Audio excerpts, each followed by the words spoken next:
वो तो उनका ये लोगों से आपस में बात करना, एक दूसरे से जो प्रेम से मिला करते थे, शंकाओं का निवारण किया करते थे, ये सब बंद हो गया क्योंकि वो भाव में बैठ गए। अब उनकी इस स्थिति को देख करके उनकी जो माता जी श्री सती जी थी, बड़ी चिंतित रहती थी कि बताओ कैसे मेरे जीवन में विपत्तियां आई हैं कि मेरे पति मुझे बचपन में ही छोड़ करके चले गए। एक मेरा बड़ा पुत्र था, बड़ा जो होनहार था, विश्वरूप जिसका नाम था, वो भी मुझे छोड़ करके चला गया। और ये छोटा वाला है तो ये इसकी भी स्थिति ऐसी रहती है कि इसे होश नहीं रहता है। अरे भाई हेलो, कोई तो वैद्य को बुलाओ, मेरे पुत्र की दवाई कराओ, मैं कैसे जिंदा रह सकती हूँ। इस तरह का माँ तो माँ की ममता होती है। लोग समझाते थे कि माता जी ये वो रोग नहीं है, इस रोग की दवा होती ही नहीं है, ये स्वयं वैद्य हैं, जो स्वयं वैद्य बने हो खुद रोगी है, अब इनकी कौन दवा करेगा। अरे माता जी बोले भैया संसार में कितने वैद्य हैं जो रोगों की दवाई कराते, कि माता जी क्या समझे कि प्रेम का रोग क्या होता है। ये प्रेम का रोग जिसे लग जाता है, संसारी प्रेम की बात नहीं है, ये चिन्मय प्रेम जिसमें जहां संसार की गंध नहीं होती, वो प्रेम की बात है। कब दिन निकलता है, कब सुबह होता है, कब क्या होता था। कौन महात्मा थे, जमुना जी के किनारे प्रभात ही करते हुए और शाम हो गई और जहां के तहां बैठे रह गए, है ना। तो ये क्या है, ये कि उन्माद होता है, उसे अपने शरीर की उसका होश नहीं रहता, और इस आनंद में जिसका प्रवेश हो जाता है उसके जीवन में किस बात की कमी होती। तो आज महाचैतन्य प्रभु की वो स्थिति हो गई है। आपके दीक्षा के बाद में आपका मन कैसा लगता था भजन में? अब उस स्थिति होने के बाद तो ज्ञान ही नहीं रहता, शरीर में तो बुद्धि ही नहीं रहती महाराज। जब वो स्थिति आती है तो शरीर का तो भान ही नहीं रहता, वो कहाँ जाता है क्या करता है उसको खुद पता नहीं रहता, जाता है इस तरफ पहुंच जाता है, कहीं और पहुंच जाता। भाई शरीर में स्थिति हो तो विचार आवे, जब विचार डूब गए, ज्ञान डूब गया, चित्त बुद्धि सब लय हो गई उस प्रेम में, तो स्थिति अब कहाँ से रह सकती है। इसलिए वो तो प्रभु के प्रेम का दीवाना, मैं तो प्रेम दीवानी, मेरा दर्द न जाने को कौन जानता है। ये मीरा जी की बात है ना, कहती थी कि मीरा की प्रभु पीर मिटे जब वैद्य समझिया हो। तो ये प्रेम की पीड़ा को संसार नहीं जानता, ये संसार नश्वर जो प्रेम है वो प्रेम नहीं है, वो गंध वाला प्रेम, ये तो समाप्त हो जाता है, वासना का जो प्रेम होता है।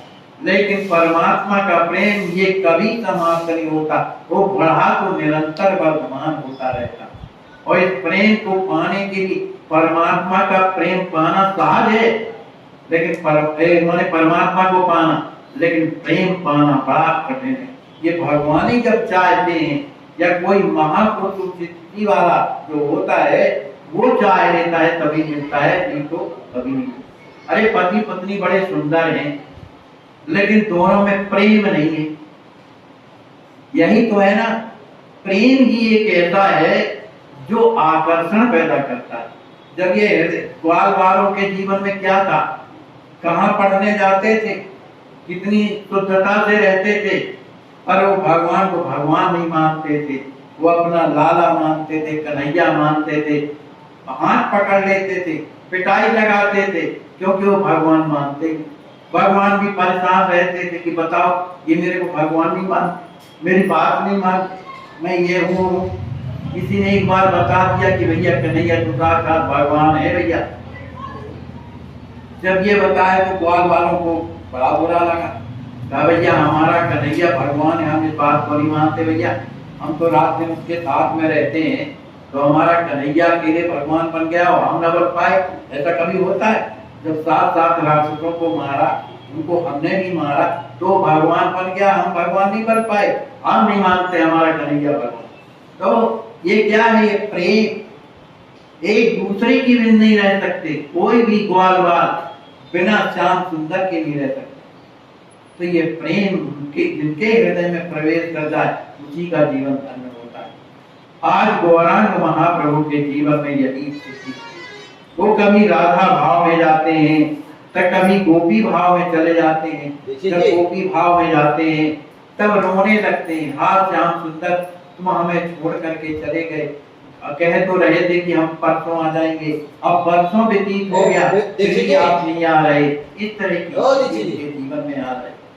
अभिनाथ भाई, भैया ज्ञान ज्ञान अपनी जगह ठीक है, ज्ञान भी भगवान का स्वरूप माना जाता है, लेकिन ज्ञान की भी पहुंच वहां नहीं है जहां पर प्रेम।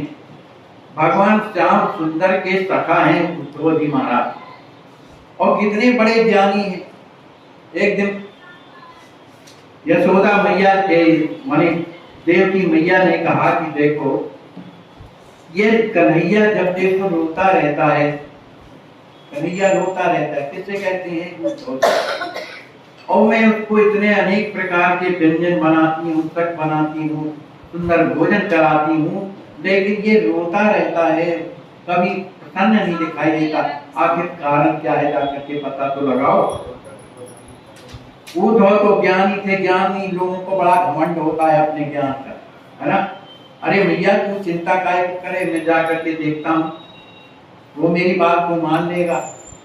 और एकांत में पहुंचे और कहा लाला ये तो बता तू निरंतर रोता क्यों रहता है भाई, मैंने तो तेरे को देखा नहीं, लेकिन तेरी मैया कह रही थी, तो रोता क्यों रहता। अब भगवान की लीला तो भगवान जाने, किस हृदय में प्रेम प्रकट करते हैं भगवान, ये भगवान ही जानते हैं और कोई नहीं जान सकता। भगवान को इस बात का दुख है कि मेरा उद्धव सखा है, ये ज्ञानी है, सब कुछ है, लेकिन उसने प्रेम के महत्व को नहीं जाना, प्रेम ही नहीं है, इसलिए उसे प्रेम का पाठ पढ़ाने के लिए यदि प्रभु ने ये लीला। तो उद्धव जी ने कहा कि बताओ तुम तो मेरे सखा हो, क्यों रोते रहते। भगवान कहने लगे उद्धव मेरे रोने का केवल एक ही कारण, क्या है, उधर ब्रज में जो है, जो गोपियां रोती हैं, राधा रानी रोती है, वो रोती है जिसके कारण मुझे रोना आता, मुझे याद आता। तो तुम एक काम करो, अगर तुम मेरा रोना बंद करना चाहते हो तो जा करके उन्हें समझा करके आओ, जब उनका रोना बंद हो जाएगा तो मैं अपने आप स्वयं मेरा रोना बंद हो जाएगा। ऐसा जब कहा, अब इन्हें तो ज्ञान का अभिमान था कि मैं बड़ा ज्ञानी हूँ, जब अनेक प्रकार की मैं बातों से तर्क के द्वारा हम गोपियों को समझाऊंगा तब उनका प्रेम एक तरफ बढ़ा रह जाएगा। इधर भगवान ने अपना संपूर्ण श्रृंगार दे दिया, बना दिया तो, और वो उधर से चलते। अब जब वहां जाते हैं, गोपियों के पास जब पहुंचते हैं, तो चूंकि उद्धव जी में और श्याम सुंदर में कोई अंतर नहीं, मान शरीर जैसा उनका स्वरूप वैसे उनका स्वरूप, लेकिन भगवान तो भगवान ही है। तो जितनी वहां पर गोपियां थी सब आ गई, अरे कहा ये तो उद्धव है, हम तो समझे कि हमारा सखा आ गया, बहुत दिनों से आज दर्शन मिलेगा, लेकिन ये तो सब गड़बड़ मिला, मतलब ये सखा है उनका, चलो इन्हीं से पूछे क्या है भाई। तो बस सभी मिलकर के पूछने लगी, अरे उद्धव ये तो बताओ हमारे श्याम सुंदर कैसी। तब तक दूसरी कहती मेरे लिए कुछ कहा है, तीसरी कहने लगी अरे भाई वो तो बहुत दिनों से वो झूठ ज्यादा बोलते हैं, किसी ने कहा तो बुद्धि खराब है। अरे भाई जो मैं कहने जा रहा हूँ थोड़ी मेरी बात को समझो। तब तक राधा रानी आ गई, राधा रानी जैसी आई तो उनकी ब्याह, उनके नेत्रों से आंसू बह रहे हैं और पहुंचती है उद्धव के पास। उद्धव जी के पास जब पहुंचती है तो कुछ बोल नहीं पा रही, हृदय भरा हुआ है, गला रुक गए, कुछ बोल नहीं पा रही, आंखों से आंसू बह रहे हैं। इस स्थिति को देख करके उद्धव जी बड़े ताज्जुब में पड़ जाते हैं, भगवान ये आंसू, इनके हृदय में कितनी पीड़ा, कितना कष्ट है इन लोगों को कि इनके आंसू बहते हैं। इस तरह का सोच नहीं। किसी तरह से राधा जी ने सांत्वना अपने हृदय में मैंने धारण की और कहा उद्धव ये तो बताओ मेरे प्यारे श्याम सुंदर के, उन्होंने मेरे लिए कुछ कहा है। अब उधर कौन क्या बोले, अब उद्धव सुनाने लगे, अरे भाई जिनके लिए तुम परमात्मा कहती हो, जिनको तुम अपना सखा कहती हो, जिनको अपना संबंधी कहती हो, वो कोई और नहीं है, वो परमात्मा है। वो सब जगह रहता है, सबके हृदय में रहता है। आप इस तरह से क्यों विचार करते हो? लेकिन प्रेमियों के हृदय में ये बातें जमती नहीं है, चाहे कोई कितना भी बता। आखिर राधा जी बड़ी दुखी है, रो रही है, बार बार कहती है कुछ तो मेरे लिए कहा होगा, लेकिन उधर कौन बात करे। किसी तरह उद्धव जी ने समझाना शुरू किया, लेकिन किसी के बस की बात नहीं समझाना। प्रेमियों को समझाना प्रेमी समझा सकते हैं, क्योंकि ये प्रेम एक ऐसा प्रेम होता है कि जिसका प्रवेश उस प्रेम में है, वही प्रेमी को समझा सकता है, बाकी दूसरा कोई नहीं समझा सकता। लाख समझाने के बाद, ज्ञान बढ़ाने के बाद उद्धव जी ने राधिका जी से कुछ नहीं बोला। जितने उनके तो उन्हें कहा कुछ हमारी बात पर थोड़ा ध्यान तो दो। उन्होंने जो संदेशा दिया है वो मैं तुम्हें सुना रहा हूं। तो राधा रानी मौन हो गई। हाँ बताइए क्या कहा? मेरी बात पहले ये सुनो कि जो तुम्हारे हृदय में जो वेदना हो रही है ना, वही वेदना श्याम सुंदर के हृदय में हो रही। तुम लोग रोती हुई इसलिए वो भी रोती, इसलिए रोना बंद करो, तब मैं कुछ आगे की बात करूं। उनका मतलब ये था कि जब ये शरीर में आए, जब बुद्धि बढ़िया हो तब ना मेरा ज्ञान काम करेगा। तो अब कहने लगी राधिका जी कि क्या करें, हमारे सामने समस्या है वो कि मन तो एक ही होता है, और वो भी मेरा मन जो है मेरे पास नहीं है। तो कहाँ गया? कहा वो श्याम सुंदर लेकर के चले गए। बूढ़ो मन न भे 10-20, एक पुतो तो गयो श्याम संग को आ रहा है। तो कौन क्या करे? तो मेरा मन मेरे बस में नहीं रह गया है, इसलिए मैं कुछ नहीं समझ पा रही। तो इस तरह से जब प्रेमियों के बीच में कहने का भाव ये है कि जब भक्त प्रेमियों के बीच में रहता है तो निश्चित रूप से प्रेमी बनता है। ज्ञानियों में जाने से वो ज्ञानी बनता है, लेकिन ज्ञान में उतना आनंद नहीं है जितना प्रेम है। देखो किसी के प्रति जैसे कोई मुख्यमंत्री, उससे हमारा प्रेम हो गया, वो लोग कितना लगता है कि हमारा मुख्यमंत्री से पद से, और वो क्या सोचता है वैभव के लिए, अगर कोई गड़बड़ी होगी तो ये सुधार देगा, ये नहीं सोचता। ऐसे ही अगर कहीं प्रधानमंत्री से हुआ, राष्ट्रपति से हुआ, तो कितना उसके हृदय में एक संबल आ जाता है। ऐसी तरह का संबल अगर हमारा राम जी में आ जाए कि जो राम जी महाराज त्रैलोक्य के जो मालिक हैं, वो हमारे नंदेव हैं, हमारे जो है बहनोई हैं, हमारे पिता हैं, हमारे ये है वो है, तो उसका सब कुछ बन जाता है अपने आप। आप चाहो कि अपने हृदय से काम निकाल दो, क्रोध निकाल दो, मोह निकाल दो, लोभ निकाल, ये बिल्कुल मन असंभव बात है। लेकिन उनसे अगर कभी प्रेम हो जाए तो प्रेम की अधिकता के कारण अपने आप मोह खत्म होगा, लोभ खत्म होगा, ये मन समाप्त नहीं होंगे, ये मुड़ करके भगवान में लोभ हो जाएगा, भगवान में वो हो जाएगा, वो आपका नुकसान नहीं करेगा। तो जीवन में प्रेम प्राप्त करने के लिए महापुरुषों का जन्म होता है।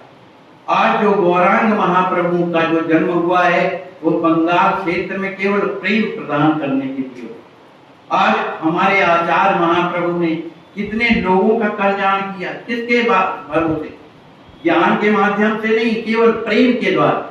किसी को भी समझा दे, अरे भाई ऐसा आपको नहीं करना चाहिए, बस लग गई बात। बड़े बड़े लोग बदल गए, कितने डाकू डकैत जितने थे, ये चंबल तरफ के यही लोग नहीं है, सब बदल गए कि ना बदल गए? तो प्रेम ही एक ऐसा, देखो हिंसक जानवर सिंह होता है, लेकिन उससे यदि आप प्रेम करने लगो, आप स्वयं प्रेम करने लगो, तो उसकी भी आत्मा में तो वही बैठा है ना जो तुम्हारे अनुमित, वो प्रेम को पहचानने लगेगा, वो आपके पास आकर के बैठ जाएगा, आपको कुछ नहीं करेगा। तो ये प्रेम ही एक ऐसा है जो आकर्षण करता है। तो प्रेम के दीवानी जो बन जाते हैं, वो संसार अपने आप उसका छूटने लगता है। और संसार की रह गई बात, तो संसार तो ऐसा है, देखो किसी पेड़ का एक बीज होता है महाराज, वो बीज जो है बेचारा क्या है, जमीन में गाड़ा जाता है, उससे थोड़ा सा शाखा निकलता है, उसके 2 दल होते हैं, और वो दल उस पेड़ माने पौधे को जब तक उसका पोषण करता है, जब तक उसकी जड़ लग नहीं जाती। और जड़ लगी, देखो वही पौधा जिसको उसने प्रकट किया है वो फिर उसकी परवाह नहीं करता है, वो बेचारा सूख कर देता है। ऐसे ही आगे चल करके जब फल बनता है, फूल बनता है, क्या क्या है, फूल आया और फल लगा, फूल समाप्त हो जाता है। इसी तरह संसार है, जब तक उसका स्वार्थ है तब उसके वो पीछे लगे रहेगा, और स्वार्थ समाप्त हुआ और फिर आपको छोड़। लेकिन भगवान ऐसा नहीं करता।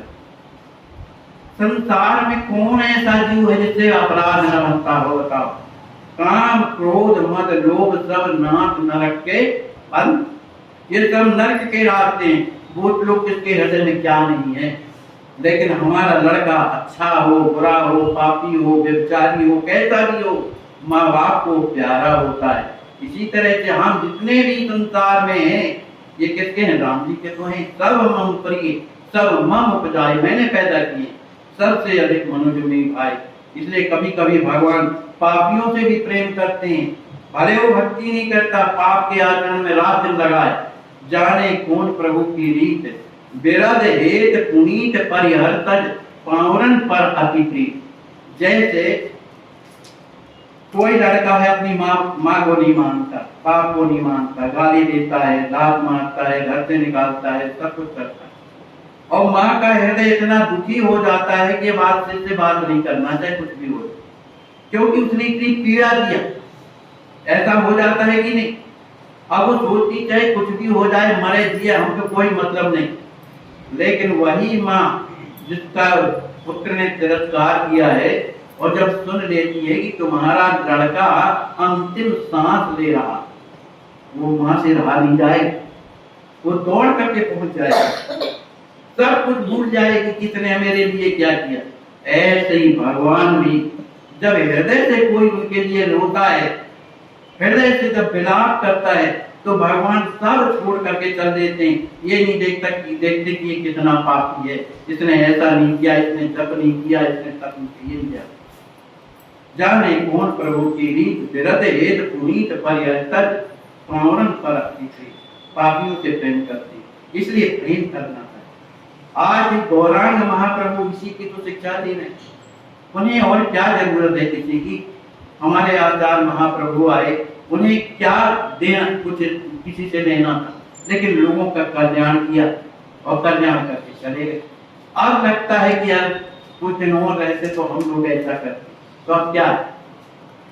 इसी तरह से महाचैतन्य प्रभु अब वो अंतर्मुखी हो रहे। अभी तक तो बाहर लीलाएं करते थे, लोगों को प्रमाण देते थे, अब उनका हृदय जो है अंतर्मुखी होने लगा। लोगों से व्यर्थ की बातें करना, जो सत्संग किया करते थे उन्होंने वो भी बंद कर दिया।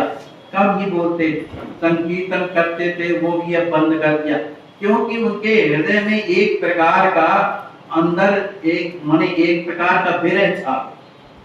अब उन्हें ये लगने लगा कि ये जिन जो परमात्मा है, जो भगवान है, वो मुझसे अलग हो गए, मेरे हृदय से ये अलग हो गए, उन्होंने मुझे छोड़ दिया, इसलिए बड़े दुखी हो जाते हैं, बैठे रहते। इस स्थिति को देख करके सती माता बड़ी दुखी है, सोचने लगती है कि बस बोलो मेरे जीवन में कितनी विपत्ति। लोग मेरे लड़के को कहते हैं ईश्वर है, फलाना है, ठिकाना है, और देखो आज ये विपत्ति में पड़ा हुआ है, कैसा से क्या क्या पकता है, कभी नाचता है, कभी गाता है, कभी रोता है, कभी रात को उठ के चल देता है, इसकी स्थिति ठिकाने नहीं। अरे कोई तो दवाई कराओ, अब बेचारी बूढ़ी माँ है, जाए तो जाएगा। लेकिन जो समझते हैं प्रेम की स्थितियों को, वो माँ को समझाते हैं, अरे माँ ये कोई पागलपना नहीं है, ये कोई माने रोग नहीं है, इस रोग की दवा कहीं नहीं है। अरे ऐसे कैसे नहीं है, सब जगह रोगी ठीक हो रहे हैं, मेरा पुत्र पागल हो गया, पागल की दवाई नहीं है। इस तरह से माता बड़ी बड़ी दुखी रहे। कुछ नहीं कहे, एक दिन की बात है कि गौरांग महाप्रभु अकेले बैठे हुए थे। जब जैसा भाव आता है, कल्पनाएं जितनी ज्यादा बढ़ती हैं, देखो संसार में मन के लड्डू खाने से कभी पेट नहीं भरता। मन की कितनी भी कल्पनाएं कर लो, ऐसा घर बनाएंगे, वैसा करेंगे, कभी बनने वाला नहीं, जब तक क्रिया में नहीं आएगा तब। और भगवान के रास्ते में मन के लड्डू जितने खाओगे उतने ही आपका काम बने। हम भगवान के लिए ऐसा करेंगे वैसा करेंगे, चलो भगवान के वो होके रहेगा, वो आपने किया तो भगवान इतनी कल्पना में प्रसन्न होते हैं, कहाँ ऐसा भगवान मिलता है। तभी तो भगवान शंकर कहते हैं उमा राम स्वभाव देख जाना, ताई भजन तभी भावना। जिसने मेरे प्रभु के स्वभाव को जान लिया तो केवल उन्हीं का होके भजन करता है और उनसे कुछ नहीं करता। तो आज महाचैतन्य प्रभु की स्थिति को देख करके मां को बड़ा दुख है। एक दिन महाचैतन्य प्रभु बैठे हुए थे, कुछ लोग और भक्त बैठे हुए थे, उनके नेत्रों से निरंतर अश्रु बहते रहते, केवल टपकते नहीं थे, जैसे नाली बहती हो इस तरह के अश्रु बहते थे निरंतर, रात दिन। जहां बैठते थे वहां कपड़े तो गीले होते थे, भूमि गीली हो जाती। उनके अंदर भाव नहीं था, महाभाव, महाभाव में हमेशा स्थित रहते थे, उन्हें होश नहीं रहता। तो एक उन्हीं के सहपाठी थे, वो पढ़ते थे बचपन में उनके साथ में। यद्यपि वो भी बड़े प्रकांड विद्वान थे, अब अवस्था भी बड़ी हो गई थी, बचपन में पढ़ते थे, अब गौरांग महाप्रभु भी बड़े हो गए। तो पढ़ा करके उनने सुना कि आजकल निमाई जो है उसकी बड़ी पूजा होती रहती है, सब कोई उसको मानते हैं, तो चलो मैं भी देखूं। देखो ये आप जो विद्वान भर बने रहते हैं, इनके अंदर एक बड़ा विकार होता रहता है, ये साल वृत्ति हमेशा रुचि रहती कि हमसे ज्यादा कोई पढ़ने ना पाए, ये प्रवृत्ति बनी रहती। पूर्ण ज्ञान जिनमें होता है वो बात अलग है। पूर्ण ज्ञान में ज्ञान मान जहाँ एक नाही, देखिए ब्रह्म समान समाए। जब पूर्ण ज्ञानी होता है तो तब में उसे परमात्मा का दर्शन होने लगता है, और जब परमात्मा का दर्शन होता है तब तो किसी करेंगे विरोध, तो किससे विरोध करेगा जब सब जगह भगवान का दर्शन होता है, तो वो स्थिति अलग है। लेकिन जो बीच वाला जो ज्ञान है ये हमेशा अहंकार पैदा करता है। तो उसने सोचा चलो भाई चल करके देखें। वो आए तो उस समय महाचैतन्य प्रभु बैठे हुए कुछ बड़बड़ा रहे, लोग उनको घेरे बैठे हुए थे, और वो क्या बड़बड़ा रहे हैं ये किसी के समझ में नहीं आ रहा, क्योंकि प्रेम की स्थिति है उनकी, अपने प्रेमास्पद से बात कर रहे हैं, कुछ भी कर रहे हैं, लीला चल रही, ये हृदय का दर्शन है, उसी में डूबे हुए हैं, नेत्र में आंसू बह रहे, मन बह रहे। उसी बीच में वो व्यक्ति आते हैं, बड़े प्रकांड विद्वान थे, आए और वहां पर खड़े हो गए, और खड़े होकर के देखने लगे तो निमाई से जय सिया राम, अभिवादन किया, जय सिया राम कहा, लेकिन उन्होंने ध्यान नहीं किया। ध्यान दें कहां से, जब वो अपनी शरीर की स्थिति में हो तब न ध्यान दे, तो उन्हें बुरा लगता।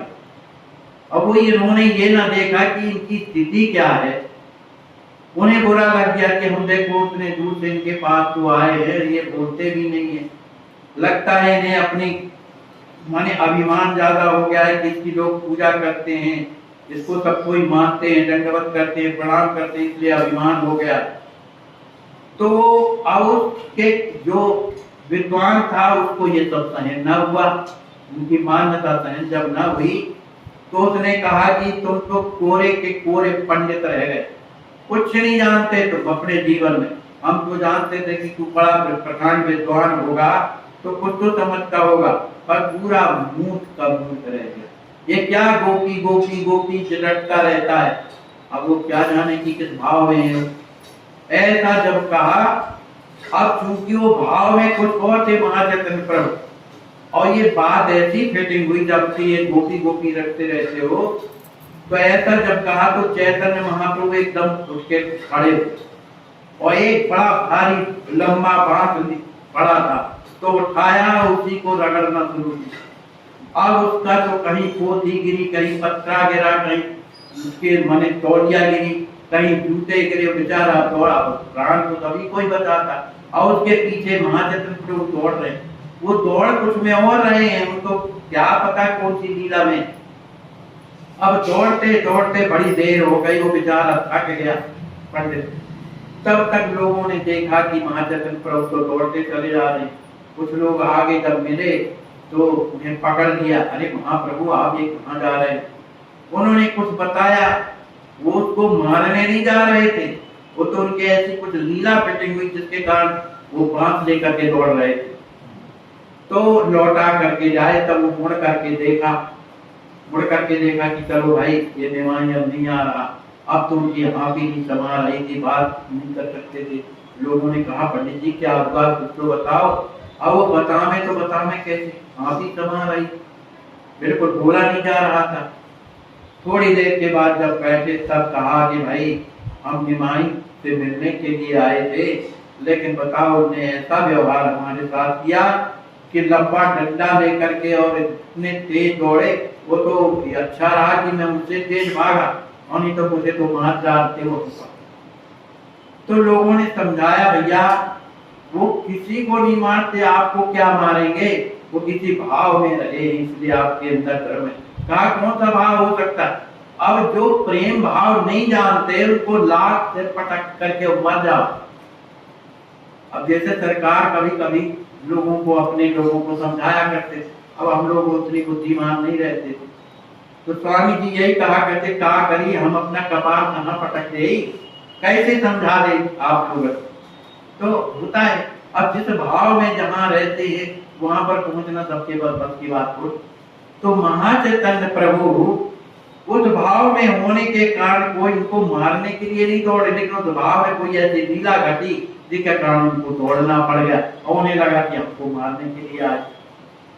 इसी तरह लोगों ने समझाया और कहा हमारे साथ चलिए, देखिए अब कुछ बात करोगे फिर देखो वाला आपसे बात कर। अरे कहा भैया जानपति तो लाखों पाए, एक बार उधर हुआ है दोबारा छोड़ जाए उसके पास। तो इस तरह से आज महाचैतन्य प्रभु की जो स्थिति है क्या है, महाभाव में डूबी हुई। महाचैतन्य प्रभु अब किसी से बात नहीं करते, ना अपने माँ से बात करते हैं, ना अपने और भी परिवार वालों से बात करते हैं, एकदम गुम सुम बने रहते हैं। को रात्रि का समय हो, कब कैसी स्थिति आ जाए, गंगा जी में स्नान करने चले जाते हैं कि अब डर लगने लगा कि भाई कहीं ऐसा ना हो कि ये अपने माने शरीर न छूट जाए इनका, तो उनकी संभाल के लिए लोग लगे रहते। एक दिन की बात है कि महाचैतन्य प्रभु विराजे हुए थे और भी भक्त आकर के बैठ गए। उस समय कुछ महाचैतन्य प्रभु की जो स्थिति थी कुछ संसार में थी, माने पहचान रहे थे लोग। तो लोगों ने पूछा कि प्रभु आप ये बताइए कि आपकी ये स्थिति कैसे हो जाती? बस स्थिति का नाम भर लिया फिर डूब गए और रोने लगे। अब उस रोने की स्थिति में पुंडरीक कहने लगे, पुंडरीक विद्यानिधि। अरे भगवान ये पुंडरीक विद्यानिधि ये कौन है? तो लोगों ने अनुमान लगाया कि पुंडरीक तो भगवान कहते, पुंडरीका भगवान कहलाते हैं, लेकिन विद्यानिधि जो कह रहे हैं तो ये विद्यानिधि तो नाम कहलाया किसी का, लेकिन अब पूछे कैसे?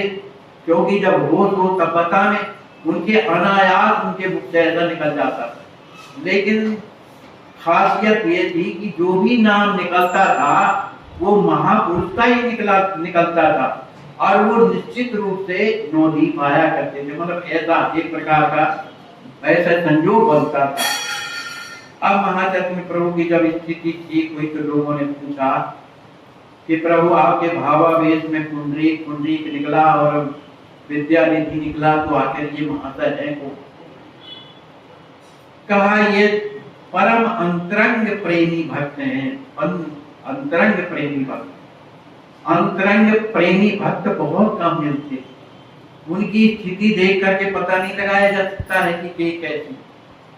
तो उसमें एक गदाधर उनके साथ में रहते थे महाचैतन्य प्रभु की सेवा में। तो उन्होंने कहा कि प्रभु ये बताइए वो रहते कहाँ पर है? कहा ये तो हमको भी मालूम नहीं कि कहाँ रहते हैं, लेकिन नाम आया है तो वो निश्चित कृपा करेंगे, हमें दर्शन नहीं। ऐसा गौरांग महाप्रभु बोले। अब लोग श्रीवास जी थे जिनके यहाँ रोजाना कीर्तन होता है, तो गदाधर जी ने पूछा श्रीवास जी से कि आप क्या विद्यानिधि को जानते हैं? कहा तो नहीं जानते, लेकिन हमने नाम सुना है कि बहुत बड़े रईस है, माने राजा महाराजा जैसे उनसे कहा। तभी तक एक मुकुंद दत्त नाम के बालक थे, वो पढ़ते थे उनके साथ पुंडरीक जी के। कहा वो तो मेरे जो है मित्र हैं, मैं जानता हूँ। कहाँ रहते हैं? तो जहाँ पर चैतन्य महाप्रभु के नाना रहते थे उन्हीं गांव के थे, चट गांव के वहां के रहने वाले। अब इनको लगा गदाधर जी को, देखो भक्त वही है जो भक्त से मिलता है, कि जब जिन महापुरुष ने जिनका नाम स्मरण किया, कोई साधारण तो होंगे नहीं, चलो ऐसे महापुरुष के दर्शन करना चाहिए।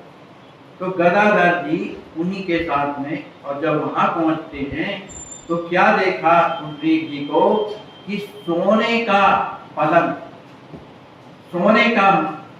उसमें बड़े सुंदर महीन गद्दे बिछे हुए, मसलर लगे हुए थे, सोने के, उनके पास अनेक प्रकार के जो सौंदर्य के उपकरण होते हैं वो रखे हुए, उनकी थाली, लोटा, चांदी के गिलास, सब एकदम अनेक प्रकार के जो वस्त्र थे एकदम महीन, उसमें भी हीरे मोती जड़े थे कारणों में, सुंदर पान की बीड़ी और गोरा मुख बिल्कुल, और घुंघराले बाल, और 2-4 नौकर उनकी सेवा में कर।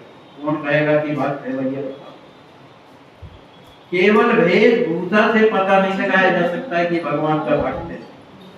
अब उन्होंने सोचा, उन्होंने जैसे ही गदाधर जी ने देखा, कहा महाचक्र प्रभु इनका नाम लेकर के, हमें तो एक कहीं से नहीं दिखाई देता कि भगवान के भक्त हैं भाई, कहीं से नहीं दिखाई दे रहा है।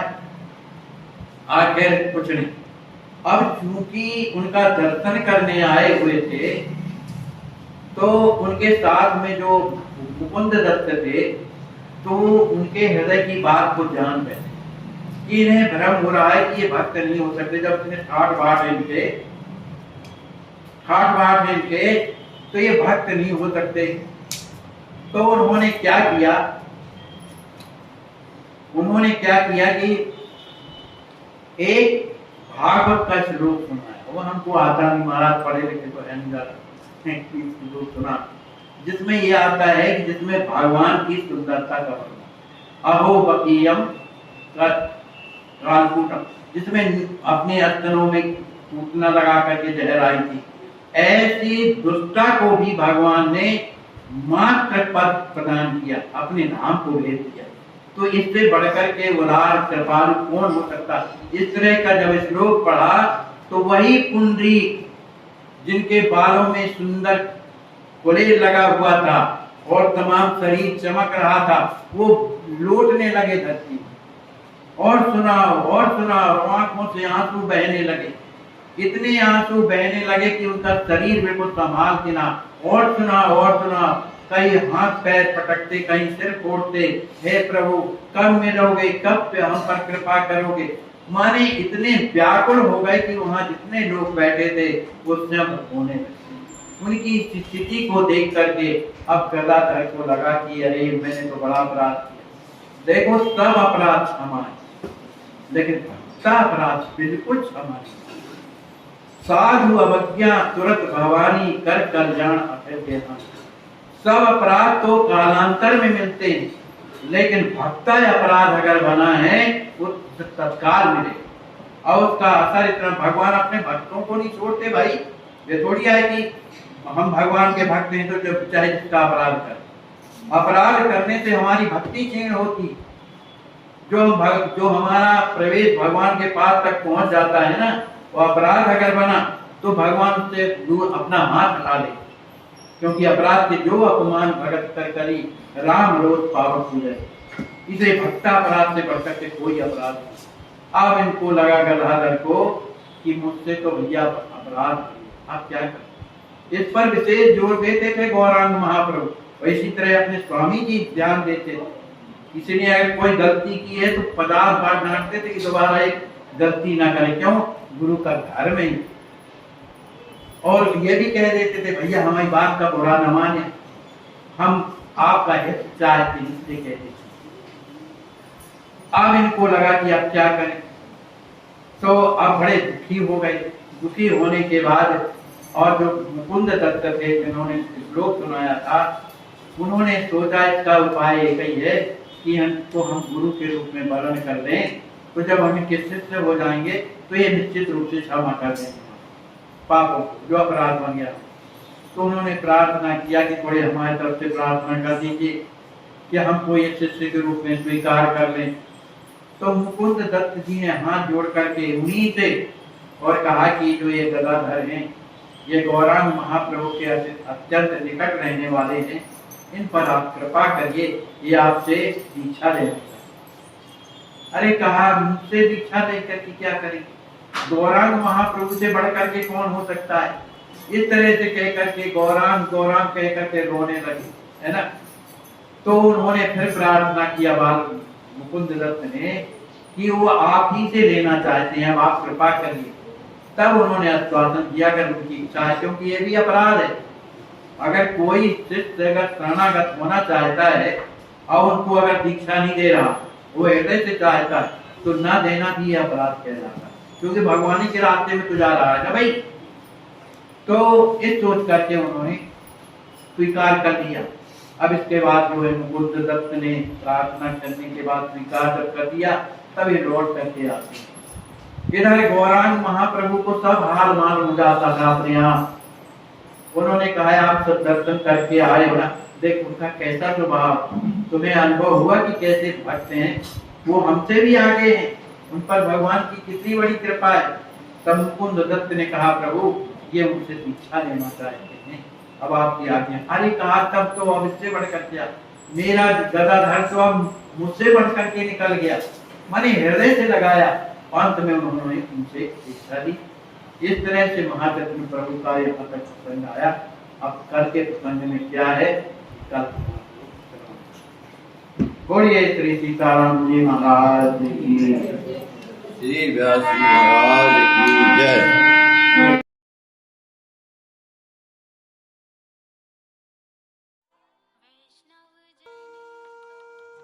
कि इसको गहराई से देखें, इसको हृदय से देखें, धरातल पर या नहीं।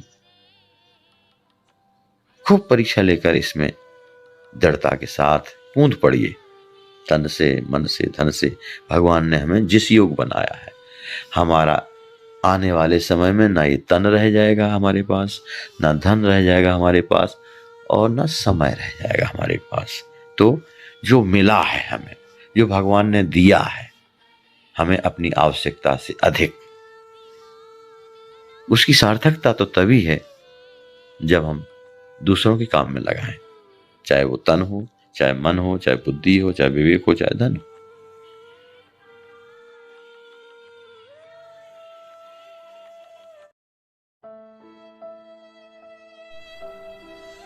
इनको लकवा मारने के बाद 1 महीने तक अपने बिस्तर पर पड़े रहे।